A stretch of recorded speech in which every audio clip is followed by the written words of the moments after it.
sa tabing kalsada ngayon. Nag-aantay ako ng jeep papuntang district. Galing dito sa Alabang papuntang district. Dahil pagdating ng district, sasakay naman ako ng bus papuntang Nasugbo. Pero mga 20 minutes na ako dito nag-aantay, wala pa rin jeep. Nasa Batangas na kasi sila si boss. Tapos umuwi ako nung Sabado. Ngayon ay holiday, Monday. So babalik na naman ako. Dahil babalik na rin kami dito mamayang hapon. Aalis kami doon sa Batangas mga alas 2. Ayan, after 30 minutes guys, mayroon na rin. Ito. Ayan.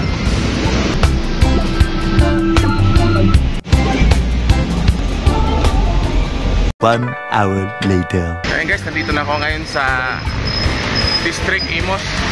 Ito yung Aguinaldo. Mag-aabang na naman ako ang bus dito papunta na Nasugbo.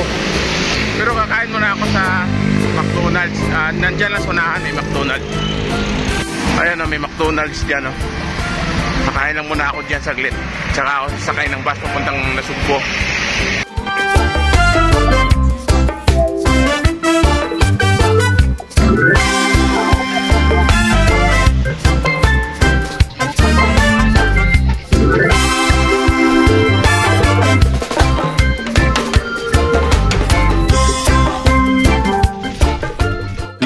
Hours later. Okay guys, nandito na ako sa Nasugbo. Karating ko lang. So, pupunta naman ako sa terminal ng tricycle papuntang Tali Beach. Ay, yung McDo na yan, oh. Nandyan lang yung terminal ng tricycle. Yan lang yung terminal ng bus. Right.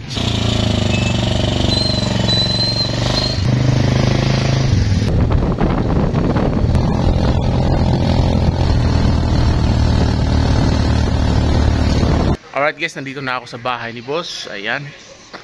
So, sinundo ako ni Boss Gary. Ito gamit niya. Yan, lupit.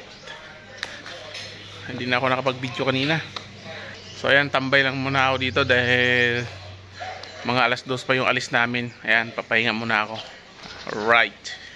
Ayan guys, iwa-warm up ko muna itong motor na to. Patatakbuhin ko lang. Dahil nakakatakbo lang to pag tuwing nandito ako. Ayan, so, pero tinatanggal ko yung battery kapag umaalis ako. Ayan, napa-under lang to tuwing 2 linggo. Ayan, ang ganda pang under niya. So ito yung sa last vlog ko na mayroon akong nilalagay dito na sealant. Dahil dito dumadaan yung lake. Ngayon wala na. Gagala muna tayo saglit.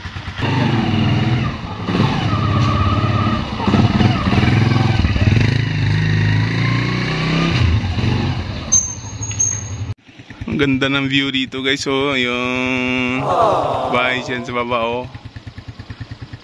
Yan. Dito naman tayo sa kabilang view. Kung makita nyo yan guys, yan ang Nasugbo. So nandito kasi ako banda sa Tali Beach. Kaya kitang kita yung Nasugbo dyan. Yan. Ganda ng dagat oh, walang alon. Ganda ng panahon. Yan diba? Alright. Ayan, nandito tayo ngayon guys sa tabing dagat. At dito yung babaan ng mga boat. Ayan o. Oh, low tide. Ayan o. Diba? Low tide. So dyan yung tinatawag na main beach dito sa Tali Beach. Ayan o. Main beach na yan. Ang kasunod naman na beach, yan ang Panutsutan Beach. Nandun naman na Tipuan Beach hanggang papuntang Nasugbo yun. Dadaan mo na ng Canyon Cove. Ayan. Dami pa madadaanan. Punta tayo doon, may nangawil. May uli na. Ay, anong isda na huli mo? Ang laki no? Isda sa bato. Ayan o. Ang ganda pala mga ngawil dito. Yung pain mo umang. O nga no? Umang. Ang dami mong umang ah. Yung iba po buhay. Saan hinuli yung umang? Ayan o. Ang ganda ng isda. Marami naman. Dami no. May lapu-lapu din. Marami ka palang kasama dito.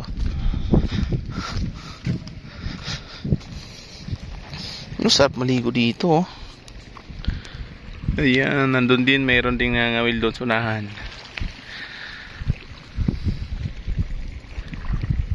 Siya ate daga, marami ng huli. Pain niya ay umang. Ito yung umang. Magalaw po.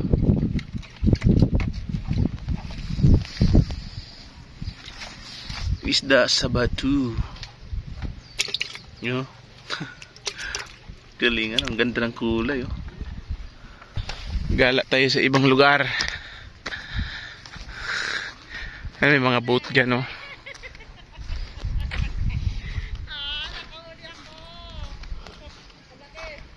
Ay, sisigaw yung isa dito, nakahuli daw siya ng malalaki. Pakalapu-lapu yun. Ang init. Ayan, so babalik na ako dun sa amin dahil maliligo na ako sa dagat. Mangangawil din kaya ako. Lapu-lapu yung huli ko dun. Ayun guys, malas, naputol yung ano natin, kawil. Pero nakahuli ako ng 3 piraso. Ayun o. Malalaki din. Ito na yung lapu-lapu na huli ko sa kawil. Yan, lutuin ko na. 3 piraso yan. Yan. Isa. Napakasarap niyan. Ginawa ko yung daing. Biniyak ko siya. Yun lang yung suka, bawang, asin, at saka magic sarap. Tapos binabad ko. Ayun na. Yung daing na siya. Binilad ko muna siya ng 2 oras. Ayan. Binaliktad ko na at malapit ng maluto. Ito pa yung iba, oh.